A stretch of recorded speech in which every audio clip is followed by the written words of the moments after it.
Hey, happy Wednesday. Thank you so much for tuning in. I really appreciate that you're choosing to spend some of your time with me. So thank you so much. Today we're going to talk about relationships and specifically about communication in relationships. Now, I say that with the knowledge that the information that has to do with communication and relationships is endless, literally endless. We could be talking about this for a year and barely touch the surface. That being said, there are three things that I want to give you today to help increase your communication strategies, your communication abilities rather, which will then benefit all of your relationships, including your relationship with yourself. So the first thing is I want to talk about love languages. So Gary Chapman wrote a book called The 5 Love Languages. It's an incredible book. It's an easy read. It's a short book.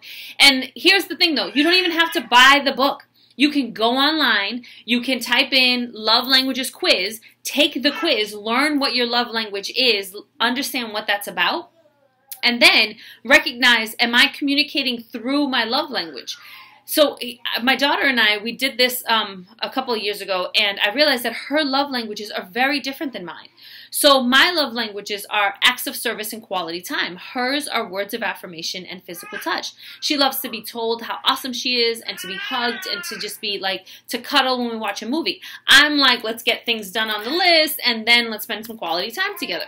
So I realized that if I go in her room and I clean up her room, I'm speaking to her through my love language, but that's not her love language.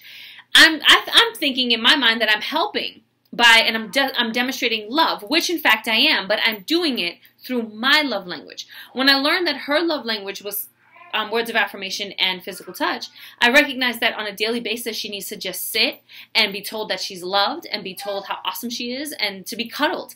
And then once that happens, then I'll say, let's go clean your room. And then she's like, yeah, let's go do it, because she's been filled up through her love language. So love languages, there's love languages for couples, there's love languages for you as a single, just to know what your love language is, again, to recognize how are you speaking and demonstrating love to the world, and is that necessarily how they receive and hear love, and also for your relationships. So you can learn about your partner's love language and start speaking to them through their language, and then they can speak to you through yours, and so on and so forth. And same thing with your kids. So love language is the number one tip that I'm going to give you. You can, again, go online, type in love language quiz.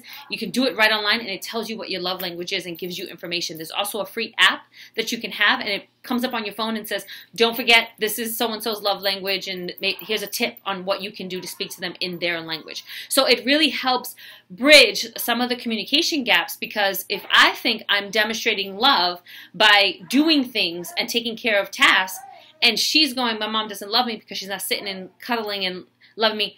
It's not that I don't, and it's not that, it's just that there's a miscommunication there because of the love language. So that's always my first, is that know your love language, know who you are. The second is to practice active listening. Now, personally, I'm going to be honest, this is something that used to be really, really hard for me because I am a task-oriented person. I am goal-oriented, so I want to get things done. I don't want to chit-chat. I just want to get it done. And I found that when I started actually listening to people, sometimes they had really great ideas on how to get things done faster, and sometimes they had really great ideas on why we shouldn't do it at all. So this doesn't just talk about getting things done on a task list. It speaks to every area of our lives. When we take the time to listen to other people, to validate their feelings, to validate their stance and where they come from, then we're more able to have and to build stronger relationships, because I'm not just hearing you, like the words, but I'm actually listening to you, giving you back, is this what you mean? And then, being able to respond accordingly. So when I say, is this what you mean? That's the third tip that I want to give you today, which is clarifying questions. Now, when I say something like, I need people to be honest with me, that might be very different than when someone else says, I need people to be honest with me. When I say I need people to be honest with me, I mean I need you as a human to be honest about who you are and to show up as your real self. Someone else says, don't lie, which couples with what I need, but what I need more is realness. So when I say honesty, it has a different level than when somebody else says honesty. So it is really important that in relationships we ask clarifying questions, because a lot of times we assume based on our stuff, based on how we respond, based on our love languages, based on how we listen, that what someone says we define. And that's not necessarily helpful nor true. So it is important that we ask clarifying questions like, what did you mean when you said? Or when you say this, what does that mean to you? I need to be clear on that. And then sometimes it takes us to a place that we would have never went there because that's not how we perceive that word or that definition.